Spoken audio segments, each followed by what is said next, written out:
രൂക്ഷമായ വന്യജീവി ആക്രമണ പശ്ചാത്തലത്തിൽ വയനാട്ടിൽ മന്ത്രിമാരുടെ നേതൃത്വത്തിൽ സർവകക്ഷി യോഗം അല്പസമയത്തിനകം ചേരും. വന്യജീവി ആക്രമണം നേരിട്ടവരുടെ കുടുംബാംഗങ്ങളെ മന്ത്രിമാരുടെ നേതൃത്വത്തിലുള്ള സംഘം സന്ദർശിക്കും. കേന്ദ്ര സംസ്ഥാന സർക്കാരുകൾ നടപടി സ്വീകരിക്കുന്നില്ലെന്നാരോപിച്ച് UDFന്റെ രാപ്പകൽ പ്രതിഷേധവുമുണ്ട്.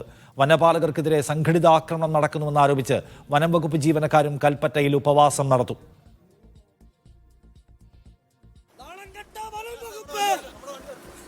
പൂച്ചക്കുട്ടി വനമന്ത്രി നാളെങ്കെട്ട വനം വകുപ്പ് നടുവരിക്കാൻ അറിയില്ലെങ്കിൽ രാജിവെച്ച് പാപുറത്ത്. യൂത്ത് കോൺഗ്രസ് ഉണ്ടാവുക, യൂത്ത് കോൺഗ്രസ് ഉണ്ടാവുക.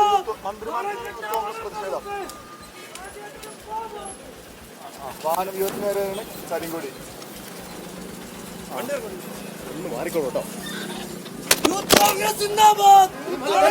വനം വകുപ്പ് ശശീന്ദ്ര വനം വകുപ്പ്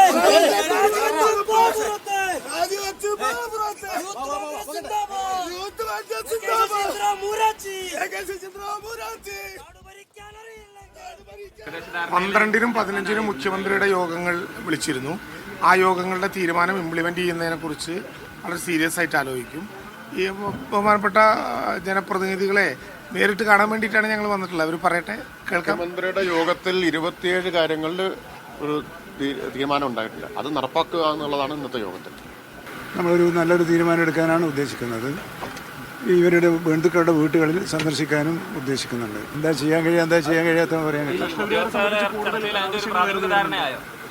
അല്ല, ഇവിടെ നമ്മുടെ ഇതിൻ്റെ എന്തൊക്കെയാണ് ചെയ്യേണ്ടതെന്നത് മാത്രമല്ലേ നമ്മൾ ആലോചിച്ചിട്ടുള്ളൂ.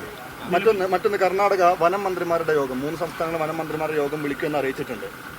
അത്തരമൊരു യോഗത്തെ സംബന്ധിച്ച് അറിയിപ്പ് കിട്ടിയിട്ടുണ്ടോ? ഇല്ല, നമ്മളിപ്പോൾ ഇവിടെയല്ലേ ഉള്ളൂ. നമ്മുടെ സെക്രട്ടേറിയറ്റ് കിട്ടി. അല്ല, നമ്മൾ സംസ്ഥാനങ്ങൾ യോഗം വിളിച്ചു കൂട്ടി 2 പ്രാവശ്യം ഓൺലൈൻ മീറ്റിംഗ് നടന്നു. അഡീഷണൽ ചീഫ് സെക്രട്ടറിമാരുടെ തലത്തിലുള്ള യോഗമാണ് നമ്മൾ നടത്തിയത്. 2 യോഗം കഴിഞ്ഞു. അപ്പോൾ അതൊരു 2 സംസ്ഥാനങ്ങൾ തമ്മിലുള്ള പ്രശ്നമാണല്ലോ. അത് സൗഹാർദ്ദപരമായ അന്തരീക്ഷത്തിൽ തന്നെ കൈകാര്യം ചെയ്യേണ്ട ഒരു കാര്യമാണല്ലോ. നിലവിലെ നടപടികൾ എങ്ങനെയാണ്? നോക്കാം. ഉദ്യോഗസ്ഥർ എല്ലാം വിശദീകരിച്ചു. സ്വാഭാവികമായിട്ടും